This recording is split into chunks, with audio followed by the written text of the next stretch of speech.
sarjana forensik. Mungkin saya akan sambil menunggu nanti giliran jaksa penuntut umum menanyakan kepada ahli, saya akan langsung kepada ahli bahasa. Ya.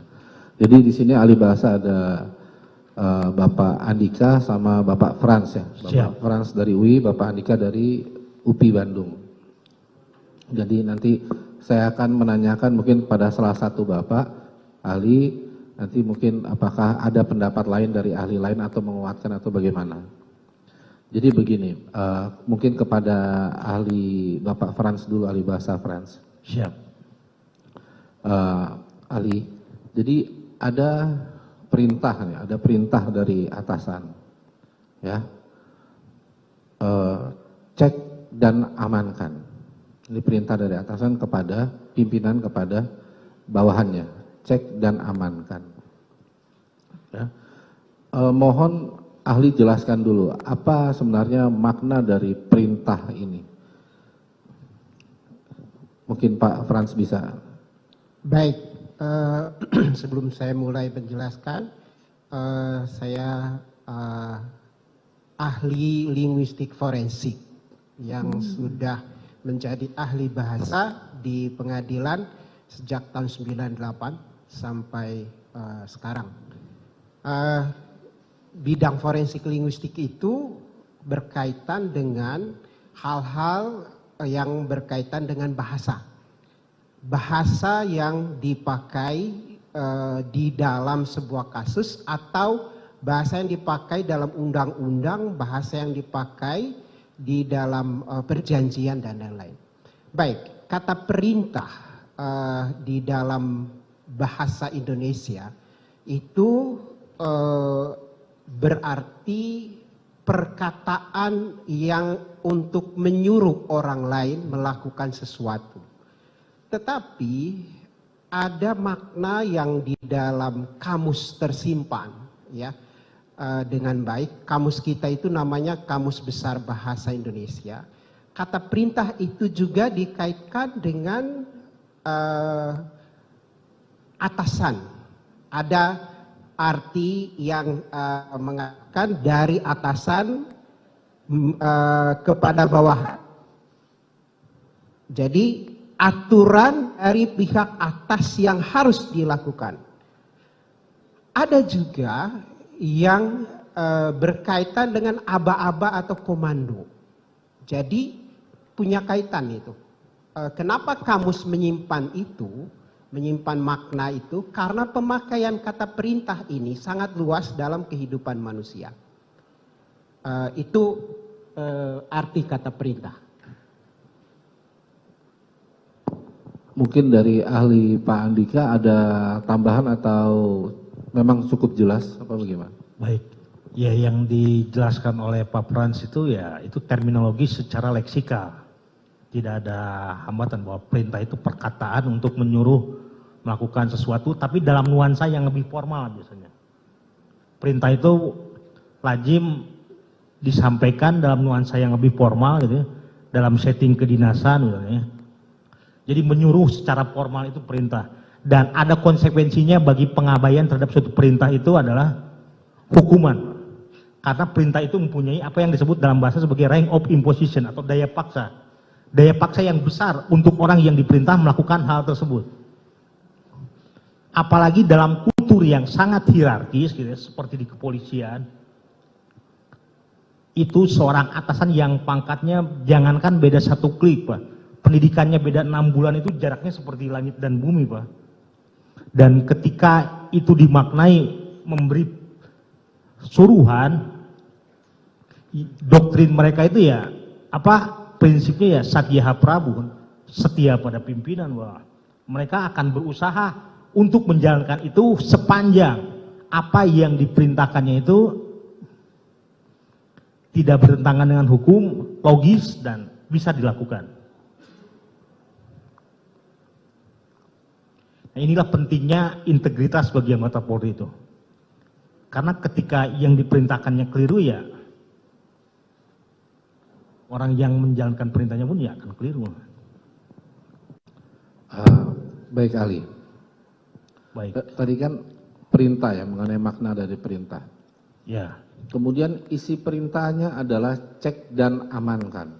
Diartikan oleh bawahan, ya, bahwa perintah ini adalah sesuai dengan aturan yang berlaku. Di mana di dalam aturan yang berlaku dia berwenang untuk mengamankan sementara orang dan barang. Ya, mengamankan sementara orang dan barang. Kemudian sebagai fungsi manajerial dia melakukan perintah ke bawahnya untuk melaksanakan hal-hal teknis dan dia berkoordinasikan kepada fungsi yang lain. Ya, perintahnya adalah cek, amankan dan koordinasikan. Jadi atas kata-kata amankan ini, mungkin dari ahli Andika bisa dapat menerangkan nanti. Baik. Secara kamus kata cek, amankan dan koordinasikan itu tidak bermakna negatif dan tidak ada pengertian khusus ya. Sepanjang bahwa orang yang diperintahkan itu tidak memiliki pengetahuan yang sama dengan orang yang memerintah. Ini kan yang jadi masalah itu adanya latar belakang pengetahuan. Yang menyuruh itu mempunyai background bahwa ini terjadi tembak-menembak, sedangkan orang yang disuruh itu kan tidak mengetahui sama sekali. Lain cerita kalau dua-duanya sama-sama mengetahui dari awal bahwa sudah terjadi ini tembak-menembak, ya, dan ketika dia mengatakan cek dan amankan, kata cek dan amankan itu bisa jadi bahwa itu adalah perintah untuk mengamankan skenario orang yang menyuruh. Nah sekarang kan tinggal dibuktikan itu apakah orang yang diperintah mengetahui tidak latar belakang pengetahuan orang yang menyuruh. Jadi yang menjadi substansi persoalan bagi saya di sana adanya ketidaksamaan background knowledge antara orang yang memerintah dan orang yang diperintah. Sementara orang yang diperintah itu memposisikan dirinya sebagai bawahan yang harus menjalankan apa yang disuruh kepadanya itu dengan baik. Sementara di satu sisi atasannya ternyata mempunyai maksud terselubung gitu ya, dan itu ternyata di kemudian hari terbukti bahwa itu adalah hal jahat. Ini yang jadi masalah. Bagaimana ahli Frans mengenai itu? Apakah ada? Baik, saya setuju kata aman, cek, terutama cek, amankan dan koordinasi berarti positif. Terutama kata aman. Kata aman kamus menyebutkan dengan sangat baik. Bebas dari bahaya, bebas dari gangguan pencuri, terlindungi, tersembunyi, tidak dapat diambil orang. Itu makna yang positif. Jadi mengamankan itu menjadikan tidak berbahaya, menjadikan tenteram, melindungi, hal-hal yang positif. Sedangkan kalau dari kata koordinasi, koordinasi itu berarti ada hubungan antara satu pihak atau lembaga atau kantor dengan yang lain. Dalam kehidupan sebuah organisasi, koordinasi itu suatu hal yang sangat penting. Ya, jadi jika ada satu dan keahlian itu tidak hanya dimiliki oleh satu lembaga saja semuanya. Tetapi ada hal lain yang ada di lembaga lain, maka perlu koordinasi. Yaitu dalam sebuah organisasi manajemen kerjasama dalam berkaitan dengan itu. Begitu jawaban saya. Terima kasih ahli. Kemudian ada pertanyaan ilustrasi seperti ini ahli. Jadi ada orang yang mengumpulkan mungkin foto atau gambar ya, mengumpulkan gambar, terus dia melaporkan kepada yang memberikan amanat itu. Kemudian manajernya itu berkata kepada yang mengumpulkan itu, kamu screening, ya, kamu screening yang penting-penting saja, ya. Jadi perlu diterangkan bahwa kenapa kalimat itu muncul, ya, karena sesuai dengan fungsi manajer itu, ya, dia mau mengumpulkan hal-hal yang penting untuk menyelesaikan masalah yang yang sedang ditangani. Jadi kalimatnya adalah seperti itu. Screening, pilih yang penting-penting saja. Kalimatnya seperti itu. Mungkin bisa diterangkan oleh ahli Bapak Frans dulu, bagaimana? Baik, terima kasih Yang Mulia. Screening itu bahasa asing yang padadannya dalam bahasa Indonesia itu penyaringan. Penyaringan, jadi screening. Sedikit saya flashback, kata screening dalam kehidupan bernegara dan sosial di Indonesia itu mempunyai sejarah yang cukup panjang. Mungkin hakim atau ahli atau yang lain di sini ketika menjadi PNS itu harus screening, lolos screening. Nah itu apa? Karena kita punya sejarah dengan berkaitan dengan PKI. Nah kata penyaring, screening dan penyaringan atau kalau kita lihat kata screening, pasti kita harus melihat arti kata penyaringan. Nah penyaringan itu dalam bahasa Indonesia mempunyai makna yang sangat bagus. Dua makna pertama itu artinya membersihkan, ya. Dan makna yang ketiga itu artinya menyeleksi atau memilih, membersihkan. Berarti kalau screening itu pasti mengeluarkan yang tidak bagus. Kalau saya atau sesuatu yang tidak penting, misalnya kalau saya mengambil contoh untuk CCTV misalnya, atas sebuah rekaman kita sedang direkam oleh media ini. Tentu pada waktu mereka akan memberitakan, mereka tidak dari awal sampai akhir itu membuang waktu dan biaya. Mereka screening, melakukan penyaringan mana yang penting, mana yang baik gitu. Tentu misalnya selagi kosong pasti dibuang seperti itu. Nah itulah yang dimaksud dengan screening dalam ilustrasi yang dikatakan oleh penasihat hukum itu. Begitu jawaban saya. Saya lanjutkan ahli. Mungkin Bapak Andika ada tambahan ataupun bagaimana? Baik, sama saja sebenarnya screening itu perba ya. Karena nominalnya itu screen. Kalau dalam bahasa Indonesia itu kain screen itu kain yang tipis-tipis yang bolongnya. Itu biasa digunakan untuk menyablon yang mulia. Biasanya sesuatu yang dipintahkan untuk disaring itu dalam konteks tuturan tadi, kamu screening itu periksa dengan teliti. Perintahkan gitu ya, saring dengan teliti. Saring dengan hal yang sampai terkecil-kecil. Jadi kain screen itu kain yang bolongnya kecil-kecil yang mulia. Itu screen ya. Lalu ditambah jadi screening itu jadi perba yang mulia. Kata kerja jadi screening itu ya artinya menyeleksi sampai hal yang kecil-kecil. Kamu pilih yang penting-pentingnya saja. Itu jelas perintah. Untuk memilih hal-hal yang penting. Tentu saja ada kesamaan latar belakang pengetahuan antara orang yang memerintah dan orang yang diperintah. Karena adanya kesamaan fungsi tadi yang disebutkan kalau pada merujuk pendapat ahli pidana forensik tadi. Mereka sama-sama sedang menangani satu peristiwa pembunuhan di lingkup internal Polri gitu.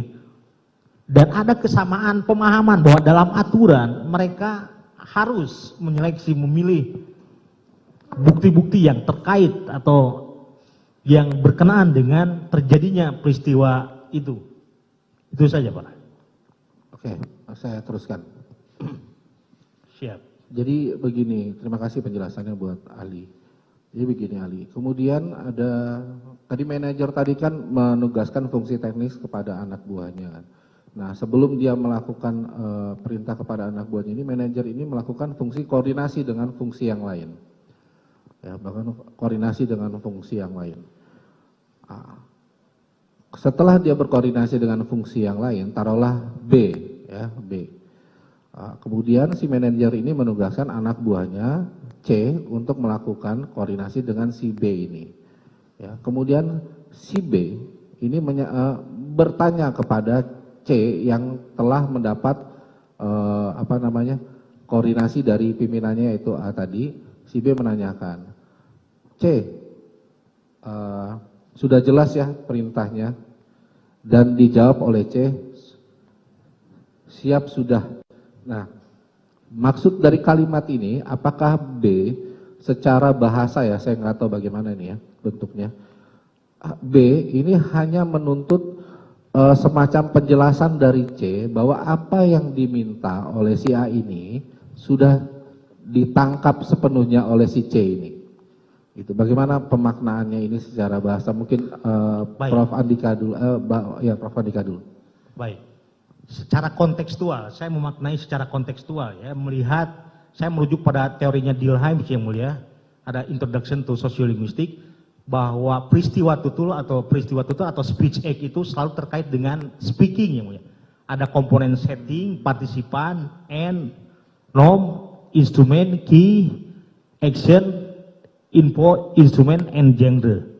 Jadi selalu akan dikait-kaitkan dengan itu. Nah, dalam konteks tadi, kata dia siap, ya, kata siap, saya dapat memastikan bahwa itu artinya, maknanya itu dimengerti. Bukan siap bahwa dia menyatakan dalam kondisi seperti menerima aba-aba atau perintah, tapi siap di sana itu dimengerti. Bahwa dia mengerti apa yang sudah menjadi perintah orang yang memberikan perintah itu. Oke, menurut ahli Bapak Frans bagaimana? Baik, terima kasih. Siap dan susiap mungkin kebiasaan di dalam Polri dengan kedinasan tentara. Tetapi kata sudah itu dari segi konteks itu menunjukkan bahwa memang apa yang mau dikehendaki oleh A atau oleh B itu sudah dilakukan sama. Ya, jadi konteks pemahaman mereka itu sama. Jadi tadi yang dikatakan rekan saya Andika bahwa harus ada pemahaman yang sama, berarti si C ini mempunyai pemahaman yang sama dengan si B yang menanyakan. Begitu jawaban saya. Dari saya sementara yang mulia.